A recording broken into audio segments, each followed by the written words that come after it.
உலக முதலீட்டாளர்கள் எல்லாம் துபாயிலிருந்து வர்றாங்கோ, சிங்கப்பூரிலிருந்து வர்றாங்கோ, ஜப்பானில் பிற மாநிலங்களில் எங்காவது தமிழ்நாட்டிலே உள்ள அளவிற்கு அரசியல் கட்சி தலைவர்கள் கொண்டாடப்படுகிறார்களா?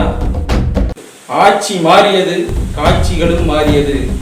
ஐயா எடப்பாடி பழனிசாமி அவர்களுக்கு திரைப்படம் சார்ந்த தொழில் நிறுவனங்களோ அல்லது தொலைக்காட்சி நிறுவனங்களோ இருந்திருந்தால் இத்தனை சாதனை செய்த இந்த தலைவர்களுக்கு கேவலம் இந்த சாராய பொருளாதாரத்தை வைத்துத்தான் நடத்த வேண்டுமா? ஐயா கவிப்பேரரசு வைரமுத்து அவர்கள் முதல்வர் குடும்பத்திற்கு மிக நெருக்கமானவர் என்பது எல்லோரும் அறிந்ததே. சமீபத்தில் மதுவுக்கு எதிரான ஒரு பாடலை சமூக வலைதள பக்கத்திலே வெளியிட்டுள்ளார். அதாவது அந்த பாடலிலே கடவுளே இல்லாத மடங்கள் கூட இருக்கிறது, ஆனால் மதுக்கடைகள் இல்லாத இடமே இல்லை. மனிதன் மதுவை குடிப்பதில்லை, ஆனால் மது மனிதனை குடித்துக் கொண்டிருக்கிறது என்று மதுவுக்கு எதிரான தனது கருத்தை மிக வலிமையாக பதிவு செய்துள்ளார். அது மட்டுமல்ல, அங்க பதிவிலே ஒவ்வொரு மணி நேரத்திற்கும் 16 உயிர்கள் மதுவால் பலியாகி கொண்டிருக்கிறது, 67 விழுக்காடு சாவு மதுவால் வந்து கொண்டிருக்கிறது என்று தனது வலைதள பக்கத்தில் மிகவும் வேதனையுடன் பதிவு செய்துள்ளார். சரி, முதல்வரை சென்று சமீபத்தில் சந்தித்த வைரமுத்து அவர்கள் இந்த கருத்தை தான் அவரிடம் சொல்லி இருக்கிறாரா? இல்லை மதுவுக்கு எதிரான தனது பாடலை அங்கே ஐயா ஸ்டாலின் அவர்களிடம் காண்பித்துள்ளாரா என்றால் அதுதான் இல்லை. பின்பு எதற்காக சந்தித்தார் என்றால் மரியாதை நிமித்தமாக சந்தித்திருக்கிறார். ஐயா வைரமுத்து அவர்கள் உண்மையிலேயே முதல்வரிடத்தில் என்ன கோரிக்கை வைத்திருக்க வேண்டும்? முதல்வரையா உலக முதலீட்டாளர்கள் எல்லாம் துபாயிலிருந்து வாராங்கோ, சிங்கப்பூரிலிருந்து வாராங்கோ, ஜப்பானிலிருந்து வாராங்கோ, ஏன் ஜெர்மனியிலிருந்து கூட வருகிறார்கள் என்று சொன்னீர்களே, அந்த உலக முதலீட்டாளர்களுடைய பொருளாதாரத்தை வைத்துக்கொண்டு உங்களுடைய திராவிட திறமை வாய்ந்த இந்த கட்டமைப்பை வைத்துக்கொண்டு இந்த ஆட்சி நிர்வாகத்தை நடத்த முடியாதா? கேவலம் இந்த சாராய பொருளாதாரத்தை வைத்துத்தான் நடத்த வேண்டுமா என்ற கேள்வியை முன்வைத்திருக்க வேண்டாமா? நீங்கள் தான் பதிவு செய்தீர்கள், 1 மணி நேரத்திற்கு 16 உயிர்கள் இந்த மதுவால் பலியாகி கொண்டிருக்கிறது, 67 விழுக்காடு விபத்துகள் இந்த மதுவால் நிகழ்ந்து கொண்டிருக்கிறது என்று நீங்கள் வேதனையோடு பதிவு செய்தீர்களே, அந்த பதிவை ஒரே ஒரு முறையாவது உங்களுடைய நண்பரும் ஐயா முதல்வருமான ஸ்டாலின் அவர்களிடம் காட்டியிருக்க கூடாதா? உங்களது சமூக பொறுப்பு எல்லாமே பாடலிலும் பதிவு செய்வதில் மட்டுமே விட்டுவிட்டு சென்று விட்டால் இது கூட ஒரு வகை துரோகம் தான். பார்த்தீங்கன்னா நடிகர் சூர்யா அவர்கள் அகரம் ஃபவுண்டேஷன் உள்ளிட்ட கல்வி நிறுவனங்களை ஏற்படுத்தி கல்விக்காக மிகுந்த உதவிகளை செய்துட்டு வர்றாரு. கடந்த ஆட்சி காலத்துல மத்திய அரசாங்கத்திலிருந்து கல்வி சம்பந்தமாக புதிய கல்வி திட்டங்கள் வரும்போது அதை மூர்க்கமாக எதிர்த்த ஒரு களப்போராளியும் கூட வச்சுக்கோங்களேன். சமூக வலைதள பக்கங்களிலும் சரி, தான் கலந்து கொண்ட நிகழ்ச்சிகளிலும் சரி, அரசுகளுடைய தவறுகளை சுட்டிக்காட்டி ஆங்காங்கே பேசிக்கொண்டும் எழுதி கொண்டும் இருந்தார். ஆனால் அதெல்லாம் எப்போன்னு பார்த்தீங்கன்னா அதிமுகவினுடைய ஆட்சி காலத்தில். அந்த ஆட்சி முடிந்து அதே திமுகவினுடைய ஆட்சி காலம் வருகிறது. இங்கே மதுவுக்கு எதிரான கொடுமைகள் நாள்தோறும் வந்து கொண்டிருக்கிறது.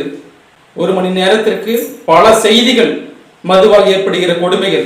ஒரு மகன் மது போதையில் தாய் தந்தையர் அடித்துக் கொண்டு விட்டான், தாய் தந்தையர் எல்லாம் சேர்ந்து மகனை அடித்துக் கொண்டு விட்டார்கள், தனக்குத்தானே போதை ஊசி செலுத்தி இறந்து விட்டான், கஞ்சா போதையில் கலவரம் செய்து விட்டார்கள் என்ற செய்தி ஒவ்வொரு மணித்துளிக்கும் ஒரு முறை வந்து கொண்டுதான் இருக்கிறது. இந்த நேரங்களில் இந்த சமூக ஆர்வல நடிகர்கள் என்ன செய்து கொண்டிருக்கிறார்கள்? ஏன் இப்பொழுது தங்களது பங்களிப்பை முழுமையாக செய்ய மறுக்கிறார்கள்? அப்ப இவர்களின் தேவை என்பது ஆட்சி மாற்றம் ஏற்பட்டு விட்டால் போதும், சமூக மாற்றம் தேவையில்லை என்று விரும்புகிறார்களா?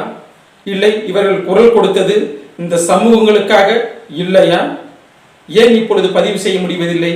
ஒருவேளை அதிமுக ஆட்சி காலத்தில் முதல்வராக இருந்த ஐயா எடப்பாடி பழனிசாமி அவர்களுக்கு திரைப்படம் சார்ந்த தொழில் நிறுவனங்களோ அல்லது தொலைக்காட்சி நிறுவனங்களோ இருந்திருந்தால் இவர்கள் அப்போதும் பேசியிருக்க மாட்டார்களோ என்றுதான் எண்ண தோன்றுகிறது.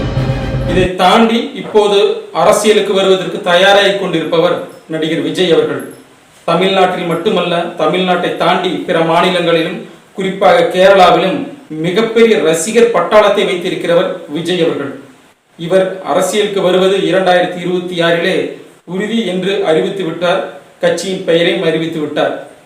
ஆனால் இப்படிப்பட்ட ரசிகர் பட்டாளத்தை வைத்திருப்பவர் இந்த மதுவுக்கு எதிரான ஒரு கொள்கையை மிக தெளிவாக விஜய் அவர்கள் அறிவித்தால் எண்ணற்ற அவருடைய இளைய தலைமுறை ரசிகர்கள் மட்டுமல்ல, அவருடைய அரசியலுக்கும் மிகப்பெரிய ஒரு பலமாக இருக்கும்.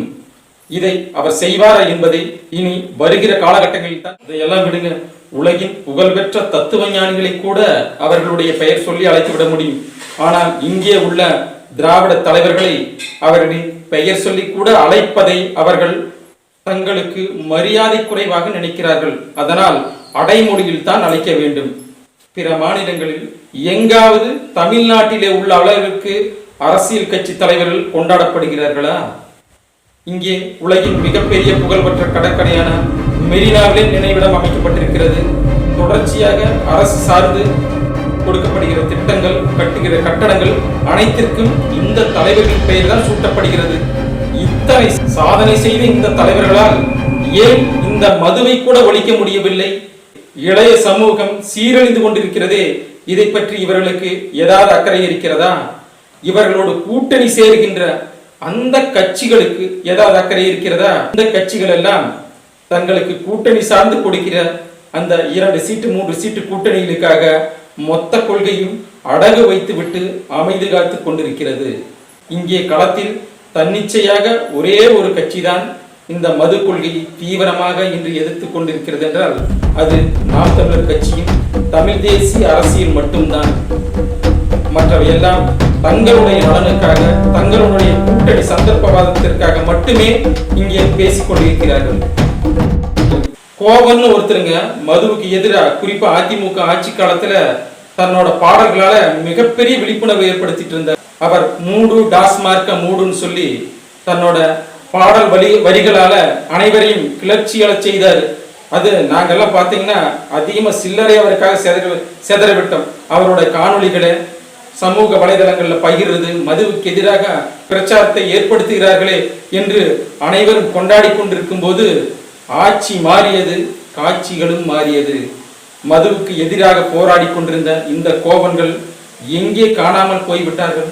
அவர்கள் எல்லாம் இப்ப எந்த சந்தில் இருக்காங்கன்னே தெரிய மாட்டேங்குது. அப்ப இவர்களது போராட்டங்கள் எல்லாம் ஏதோ ஒரு காரணத்திற்காகத்தான் இருந்திருக்கிறதே ஒழிய மக்களுக்காக ஒருபோதும் இல்லை என்பதுதான் இங்கே இருக்கின்ற மிகப்பெரிய வேதனை.